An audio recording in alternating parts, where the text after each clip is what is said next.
Un son grave qui résonne dans les rues de la capitale soudanaise, comme un cri de ralliement pour appeler ses habitants à manifester.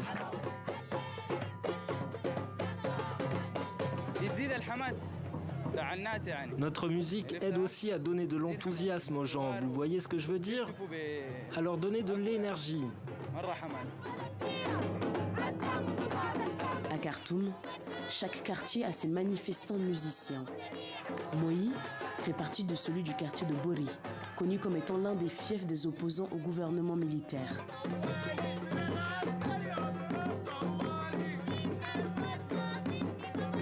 Aujourd'hui, avec 3 autres musiciens, ils vont mettre en musique la manifestation. Le rythme qu'on appelle samba est le plus simple, mais aussi celui qui sert de base à tous les chants dans les manifestations. Écoutez.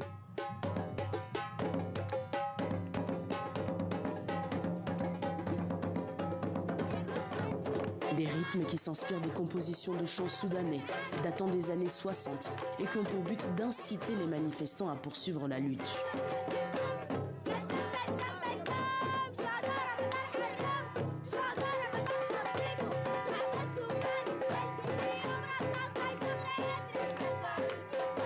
Avec des paroles qui s'opposent clairement au gouvernement militaire.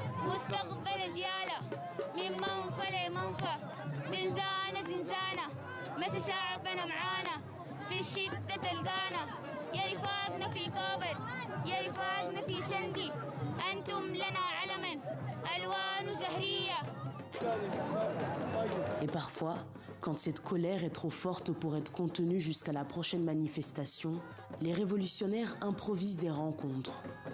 Sur l'autre rive du Nil se trouve Omdurman, quartier tristement célèbre pour les répressions violentes des forces de l'ordre pendant les manifestations. Nous sommes le lendemain d'une des répressions les plus sanglantes depuis les débuts du mouvement de protestation.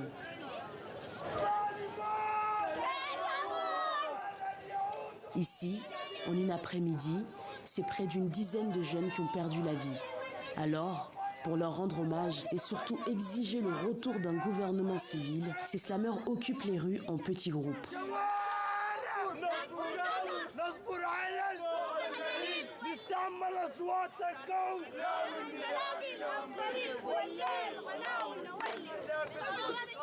Ici, on reprend les chants connus de tous, mais cette fois sans tambour. Seule la voix est là pour exprimer une colère qu'ils estiment durer depuis trop longtemps déjà.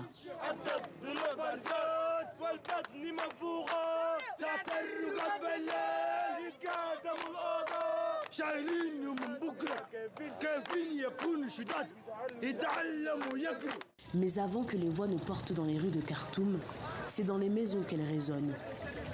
Omar a 29 ans. Depuis 3 ans maintenant, il utilise le slam comme outil de dénonciation des inégalités au Soudan. Le slam, c'est ma façon de soutenir cette cause et d'y allier plus de personnes.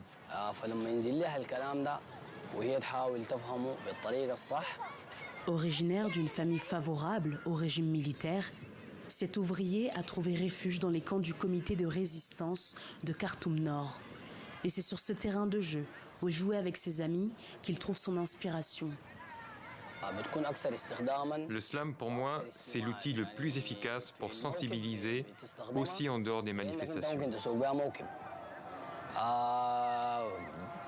On peut diffuser sur YouTube.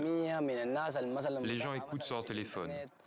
Le texte de mes slams transmet facilement nos messages et nos demandes. Des textes souvent mélancoliques qui seront par la suite repris dans les rues lors des prochaines manifestations.